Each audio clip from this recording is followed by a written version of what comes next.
antigamente, eu não sei se você concorda com essa tese, mas antigamente existia um jogo político, acho que até teu pai deve saber, acho que você aprendeu dessa forma, do jeito que eu aprendi também. Existia um jogo político que o povo não entendia o que era dito, o que era feito pelos políticos, né? Eles meio que faziam uma coisa, era meio maquiado, a gente não tinha muita ideia do jogo, para onde que ia, né, o que acontecia. Só que hoje parece que as ações e o que eles falam tá para qualquer um ver. Eu não sei se você enxerga assim. As coisas estão tão abertas que você vê aonde as coisas vão, né? Você vê o que que um ministro está fazendo, você vê o que que um político está fazendo. Não sei se você concorda, porque assim como fica claro, por exemplo, alguns ministros do STF, por exemplo, defende o semipresidencialismo, Gilmar. Não se pode falar quantas urnas eletrônicas ou morais, ou até que o presidente não seja reeleito, o Barroso, né? E assim como está muito claro que, por exemplo, o André do Rap pode ser solto, é um criminoso e pode estar solto na rua, e um deputado como o Daniel fica preso. Qual que é a tua opinião a respeito disso daí? Essa tese Olha, vale? Antigamente era assim? Como é que você acha? eu vou pegar por partes, porque você trouxe três elementos importantes. Primeiro, a Ah, compreensão e como o povo compreende e interage com o mundo político.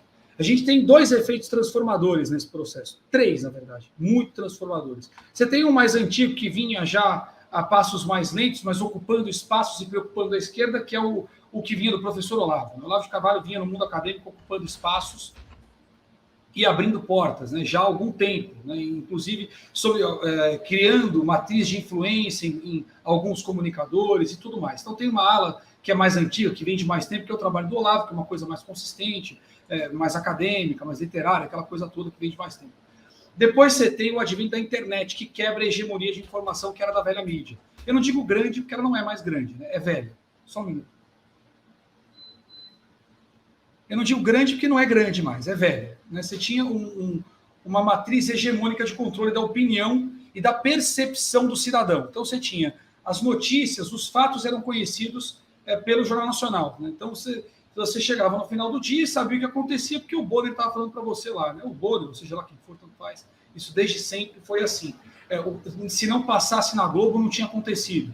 Essa é a mágica. E vale para o resto. Né? A opinião relevante era daquele cara, classudo, com um cachecol e a mãozinha no queixo, que escrevia na Folha.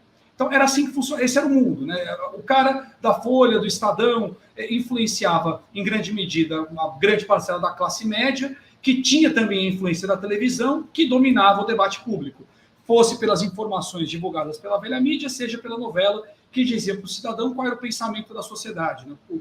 O pensamento, o senso comum, o senso social, o pensamento social, você sabia qual era, porque a TV dizia para você. A novela dizia, olha, agora a sociedade acha isso bacana, agora não acha mais. Ó, isso aqui é legal, isso aqui não é. Esse cara aqui é maluco, esse cara não. Olha, Foro de São Paulo é teoria da conspiração, a gente viu.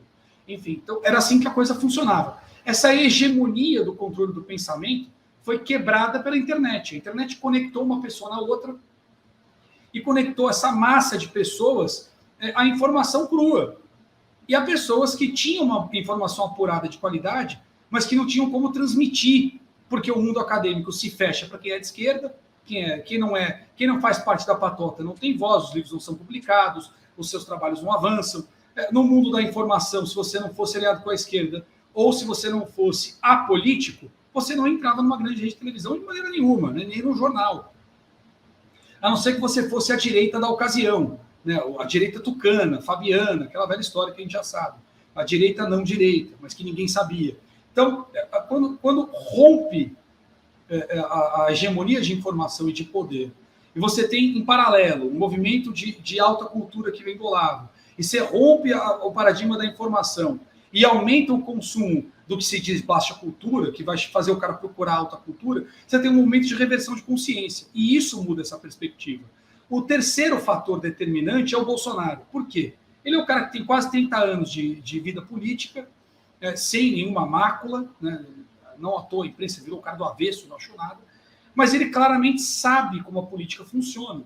O Bolsonaro transitou por quase todos os partidos de centro, por a maioria deles, 3 ou 4. E política profissional acontece nos partidos de centro. Os partidos que procuram cargos maiores no executivo e tudo mais, eles têm uma outra prática política. quem faz a base, quem faz o fundo para esses partidos, são os partidos de centro. É o político de centro que costura acordos, é o político de centro que concilia interesses. Ele é o cara que entende o movimento do jogo. Ele é o cara que pode não ter palavra com o cidadão, mas tem palavra entre políticos, porque acordo político não se faz na caneta, no papel e caneta. É no blá. Se você perde a saliva, você perde a sua caneta para os acordos políticos. Então, ele tem uma outra perspectiva de se fazer política, que não passa por um prisma ideológico do ponto de vista acadêmico e que não passa pelo prisma ideológico do ponto de vista eleitoral, porque ele é um político que não se apoia nesses alicerces para a sua eleição, manutenção do poder. Antigamente era grana, imprensa e cargo para influenciar os outros dois. Era esse o tripé, né? Que a internet também rompeu, mudou o jeito de permanecer na política. Então, o Bolsonaro trouxe toda essa experiência e a sua conduta, a forma como ele lidou com o congelamento legislativo que foi feito contra ele em 2019, Maia e Alcolumbre travaram a agenda do país para prejudicar o presidente, foi mostrando a um povo que confiava muito nele, que viu no presidente Bolsonaro a si mesmo. O brasileiro médio olha para o Bolsonaro e se enxerga. Ele é como nós. Ele é o cara que dava entrevista em cima da prancha de surf. Ele é o presidente com o relógio da Cássio. Esse é o ponto. Ele é um cara simples, objetivo, sem frescura, sem requinte, sem robusto. É o brasileiro, na sua essência. O Deus, Pátria e Família na prática. O brasileiro se enxerga. Essa confiança no presidente, essa base de sustentação e o seu conhecimento de política foi ficando evidente para quem acompanha. As pessoas começaram a procurar entender por que ele fazia tal movimento, ao invés de condená-lo de imediato por uma reguinha ideológica de prateleira. O pessoal fala assim, peraí, por que ele fez isso? Deixa eu entender. Opa, olha só, é isso. Então, a própria história do Bolsonaro como presidente da República e os problemas que ele enfrentou, as barreiras que ele enfrentou, foram ensinando o brasileiro a interpretar a política, a entender que os políticos não se movimentam como nós, que o que para você é intolerável como eleitor, o político tem uma outra abordagem para esse mesmo ponto, mesmo que intimamente para ele também seja intolerável. Que você pode não abrir mão dos seus valores, mas que você pode ter, sim, diálogo, sempre lícito, republicano, sem trambique, mas pode ter diálogo para atingir objetivos maiores. Então, o brasileiro foi entendendo um pouco melhor como funciona a política na prática. E, ao fazer isso, ele começou a enxergar coisas que ele não enxergava. Então, some isso a informação livre circulando e tem o entendimento que você citou, Gusmão. Ele está aí.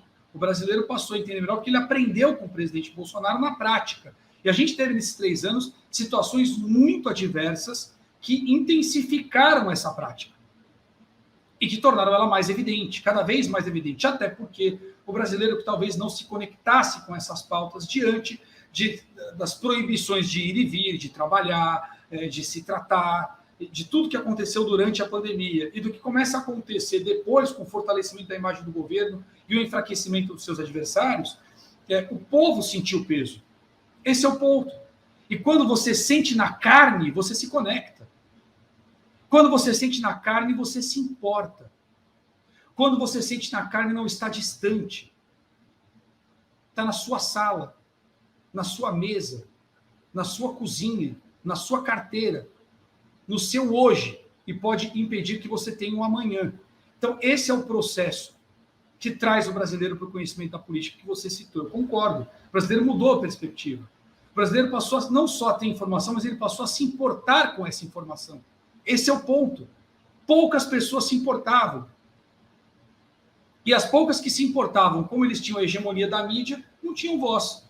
É só ver o doutor Enéas Carneiro. Pega os vídeos do Enéas hoje, eles fazem um sentido tremendo. Mas na época ele era maluco, o chapéu de alumínio, o doidão.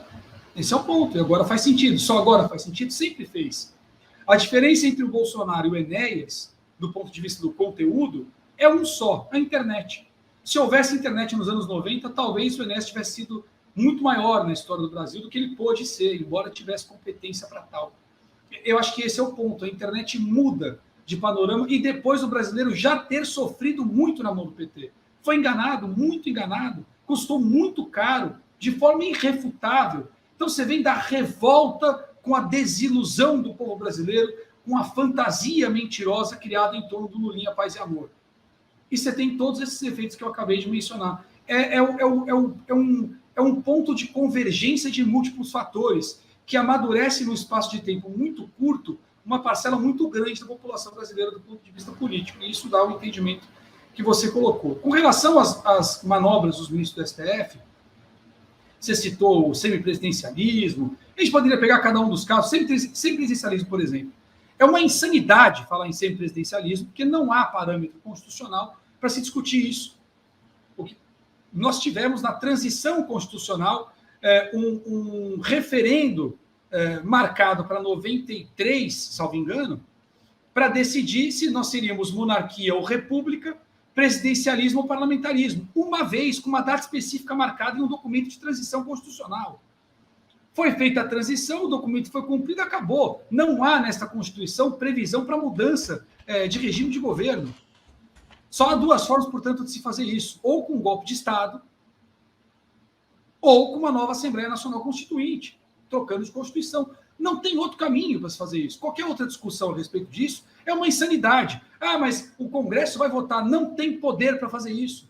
Ah, mas vai fazer um referendo. Não há previsão legal para isso. Por exemplo, então, quando o cara vai e diz lá fora, o ministro do STF, que o Brasil já é um regime semipresidencialista, e pior, ele diz que o STF é o poder moderador. Para ser moderador, você precisa estar acima dos demais. Por exemplo, na minha casa, eu sou moderador entre os meus filhos. Deu conflito, quem vai moderar sou eu, porque eu sou autoridade, eu estou acima deles. Acontece que tem uma cartinha aí chamada Constituição, que eu não sei se eles conhecem lá na toga, mas é bom lembrar, que diz que há equilíbrio entre os poderes. E o judiciário é um dos poderes do equilíbrio. Essa mesma Constituição diz quem é o pai da criança, quem é o poder moderador. Está no artigo 142. Quem põe ordem na casa quando os filhos não se entendem. Está escrito lá.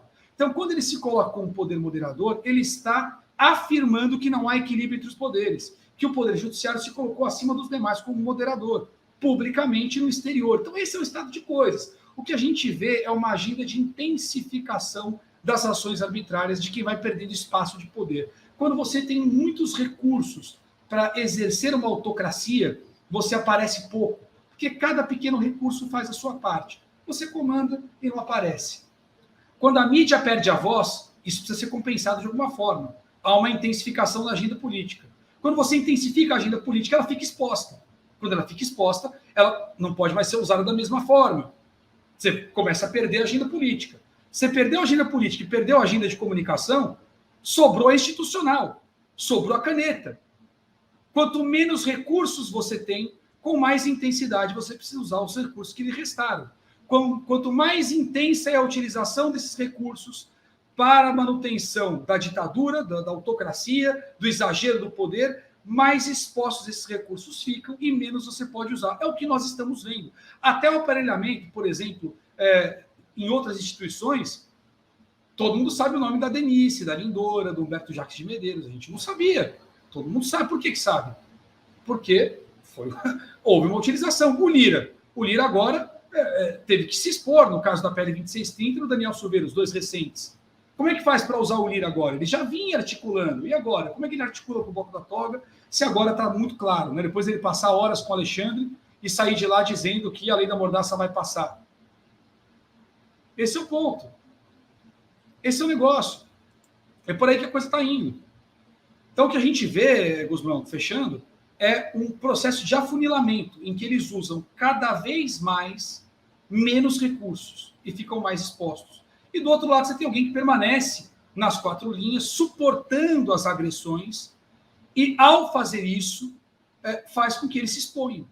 E quanto maior é a consciência coletiva e o consenso de maioria do que é necessário, mais pressionados eles ficam. É um processo, por isso que é um processo de afunilamento. O que nós estamos vendo chegar agora é um ponto final desse processo. Jornalistas equilibrados falando abertamente sobre ditadura, e por aí vai. Bom, se deixar, eu falo 2 horas, porque você pode falar muito. Mas você vê um processo de afunilamento. Né? Esse é o ponto. Então, quando você citou esses pontos todos, é quem se vê pressionado e começa a usar o recurso que tem. Nós somos a democracia, nós somos poderosos. Nós somos a democracia, disse lá o Barroso. Sim.